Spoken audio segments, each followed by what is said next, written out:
everybody, welcome to the fascinating world of weird on YouTube. If you're new to the channel, my name is Todd and I'm going to give you a video progress tour of my 2023 Halloween haunt build. So, right behind me, this is the game booth. Now, in my last video, I showed this and it pretty much looked like this, so not much has been done there, but follow me, we're going to take a look at the actual haunt. So right here, you can see we've done a lot more than in the last video. It still looks like a bunch of pallets, but you'll see that there's a lot more done. So this is the outside wall, and what we've just done is, these were pallets that were a lot bigger than most pallets. So we actually took a Sawzall, which is right here. What we did was we went through and we cut all the pallet slats. Well, we cut the screws, or the nails, and then we dropped this down to 40 inches, which is the standard size of a pallet. Now, under here we've got this shimmed because my driveway is on a slope, and this is actually going to move over some, and we'll fix that up later. So these are now all a standard size, even though some of them are longer than a normal pallet, and that's why we chose to use them on this side. This is the ticket booth. Our ticket booth is not freestanding. It is literally just this that goes right onto the front of our haunt. And this is where the entrance will be for the haunt. So we have a curtain. Laffin Lizzy will stand right here, and then she'll let people in through here. This is actually a 3-foot doorway, but it's kind of awkward once you get into here. There's a bee on me. Ugh. Sometimes I like bees, but I don't like them on me. Alright, follow me. You can see my shirt. Alan Hops, go make stuff. Still Be Studios, shout out. Good stuff. Alright, we've got this wall done, mostly. We have to frame a little bit here. This door, though, before I get too far, is going to have to come off because we've got to make this here level with that. And that's part of the reason we did this. Instead of just framing on top of these, it's going to be much easier to set pallets on top of there. Quick lesson in building with pallets, because there's been a lot of people I've seen on Facebook that have asked, how do you build a haunt with pallets? How do you make them stand up? Well, right now, currently, this wall is attached to absolutely nothing. But here's how you do it. You simply take 2 pallets, join them up. Like I say, 40 inches, standard size. You want to make sure they're standard size. You go inside, take a piece of wood, you can maybe see in there, and just use like a 2x3 will fit in there. You can see my hand here, 2x3.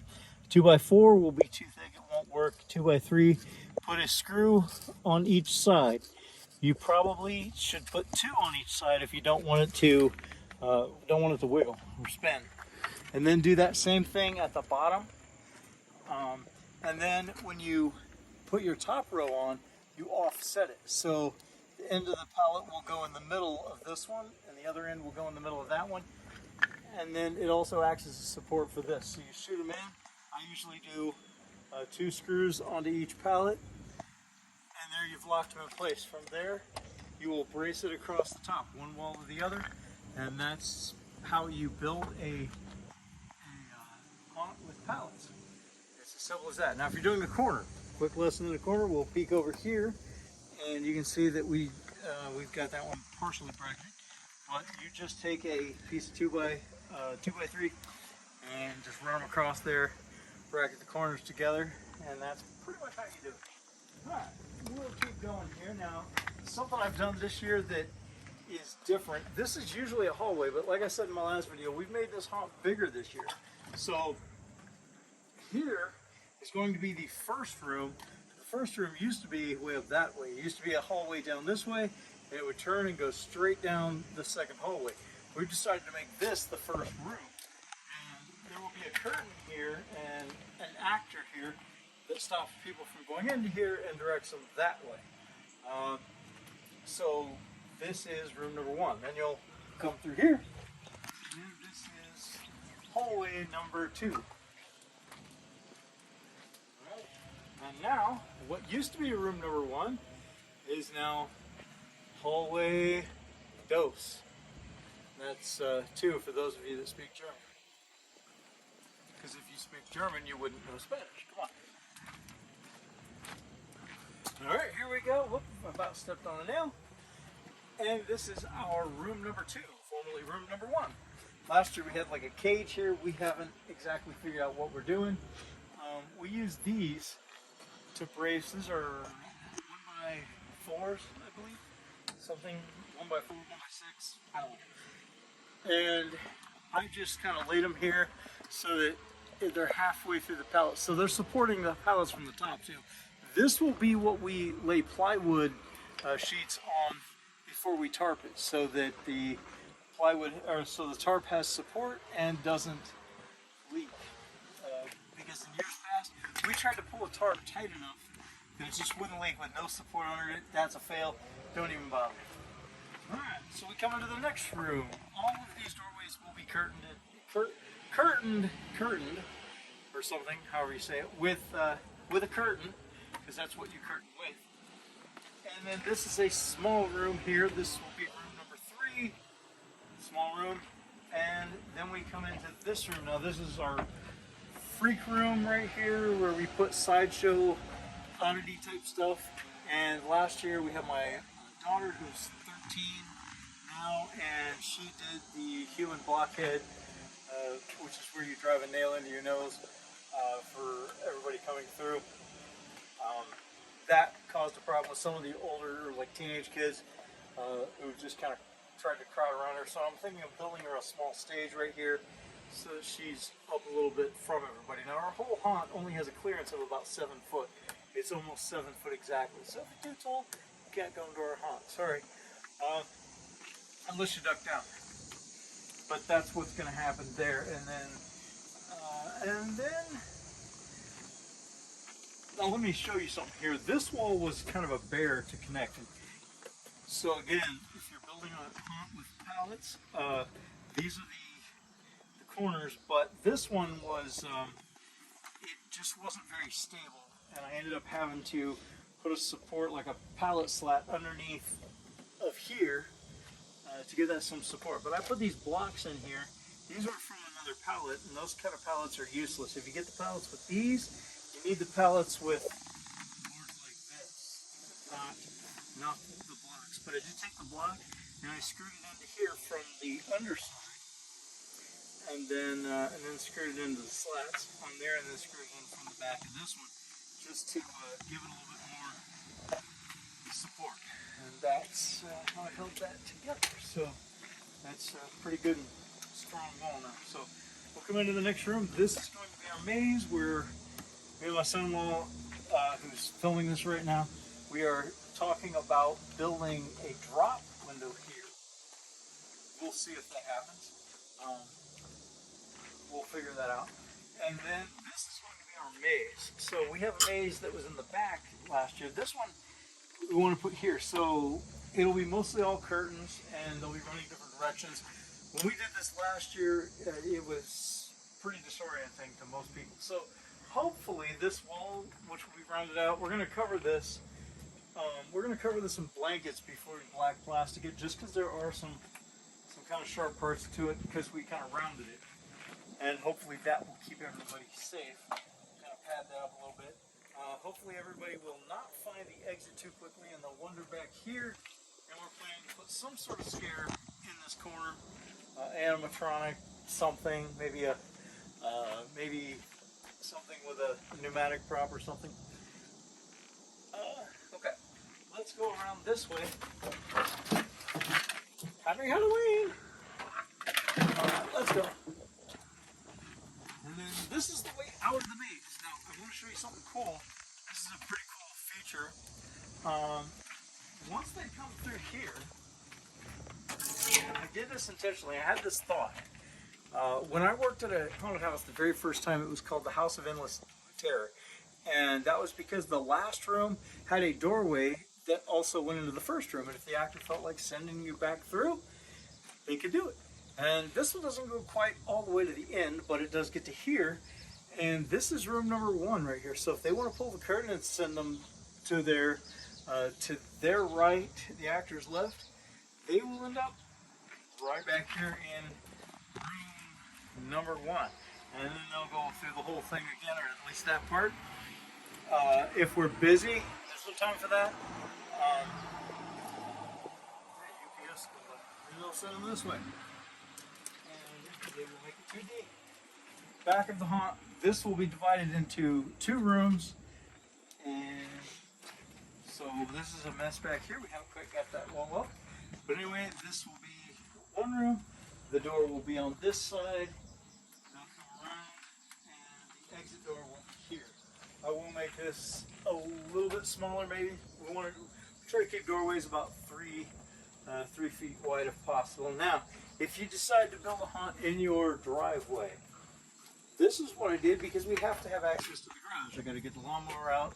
We got to get in and out of the garage. So I supported it here, and we supported it up here, and I just used a smaller section of pallet here, which is also bracketed into this section. Now, what we're going to do on haunt nights, same with the front door. Go peek at the front door. Just for anybody watching this who wants to learn how to build a haunt.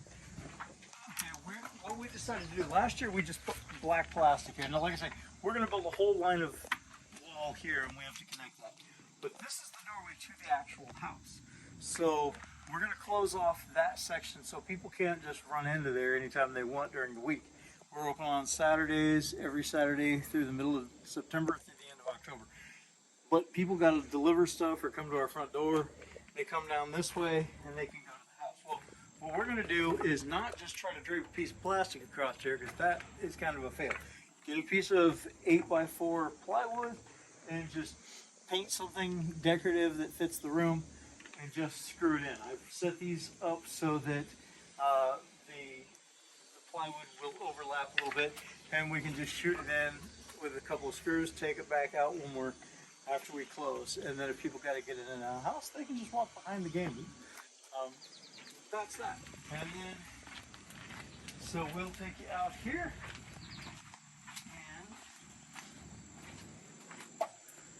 and this is the same thing we're doing here. The reason I took you up there is to show you that that's what we're going to do here is put up a piece of plywood and call it done. Close off access to the garage. Again, we tried to just drape a piece of plastic across there last year. And what happened was that people ended up going inside the garage because it fell down. We don't want that. So that's what we're going to do. And then this is where they exit. And we will form a little line here with some yard stakes and maybe a row of lights or circus like banner, like that, banner stuff with a little flag, and form that down so they can get out. And that's what we're doing. Right now what we're about to do is put the roof on, or finish up that wall, then put the roof on. And I want to get that on film. We're going to try to put that in this video, and I'll try to get that on here for you, and then we'll check back after we get that done. We've started working on the roof, and I wasn't able to film it because when I put the camera up, it just didn't film. It just was kind of pointed to the sky, and I couldn't really film us working on the roof. So I thought I'd walk you through it real quick and show you where we're at so far. It's actually the day after I just filmed the update video because we never got to it. I was hoping to do it that day, but we didn't get to it. So here's what we got so far. So we had to put a bunch of slats up. These I guess they're 1x6 by 10, but some of them have been cut, so they're not really 10. We had to cut a little bit of the game booth down and kind of readjust, or not the game booth, the ticket booth down and readjust that. So we got the front finished. We have that secured. You can see that that's shimmed right there, and we were able to get this piece on. This is just some plywood here, and that's what we put across the whole roof, and I'll show you that when we're done. But right now what we've got is just the supports for the plywood up, and we don't have all those done because we don't exactly know where the plywood is going to end when we put it on. So there's that. And you can see we've got some here. That's also how we support the hallway, so or the room. So we kind of tie everything to everything. This is on there, it's pretty secure, and it goes all the way across and all the way over to the first hallway. So these act not just as the supports for the plywood that supports the roof, and I say supports the roof because the roof is a tarp, like a big blue tarp, and then we put the plywood under it to support that so that we don't get rain collecting on it. And this room, as you can see, we've not done yet. We got to put more supports, and we actually have to finish that corner, but we're getting there. And some of these, like I say, we'll do them as we go because we don't exactly know where the plywood is going to end, and we want to make sure it has support. And you know, we're limited on these pieces, so we got to make sure that we've got enough to do it all. But I wanted to show you before I get the actual plywood on there what it looks like so you can see. But like I say, these supports actually tie the entire haunt together, so everything is braced. The entire haunt is braced to itself, wall to wall through that. So that's where we're at so far, and I'll check back in and show you what we got when we have all the plywood up before we put a tarp on. So you can see that we've gotten a lot of the roof done. It's pretty much all done except for this wall. And what we've done is taken a tarp that is much larger than the haunt itself, put it over, and for the night we had to just secure it with the grommets to the haunt so that it wouldn't blow away. And once we got it nice and, I don't think I can get up there, but once we get it nice and flat up on the top, then we just go around and trim it off. And then I just use roofing nails to secure it in. I kind of fold it over a little bit so that you can, so that I can get a little bit of cushioning under there, so I have more than one layer that I'm nailing into so it doesn't just tear away. And that's pretty much it. That's how we roof the haunt. That's how we keep it from leaking. And I'll show you this on the inside real quick. You go inside and you can see that we've got a lot of supports in there with plywood and a lot of the excess tarp that I had to cut off. Trip over it. We had to put in some extra supports in some areas where the wood might be sagging. We actually had an issue where before we got the tarp on, it rained. So that is going to cause a little bit of damage with this type of plywood. It absorbs a lot of water, and so it started sagging. So had to add in some extra supports, and for that we got a lot of these. These are just 1x3, and they work great for doing that. So yeah, so we got it all straightened out, and then got the tarp on it, and that's what I'm doing right now, is going through and finishing up the tarp. And there's a little bit of area you can see right here where we didn't really get any support. If it's this much, that's not going to be enough for water to pool up and cause the tarp to sag in. This is just a little bit of warping from what we had going on, but you can see we've got a 1x3 there, and those work just fine for that. So yeah, so there it is. There's the roof of our haunt.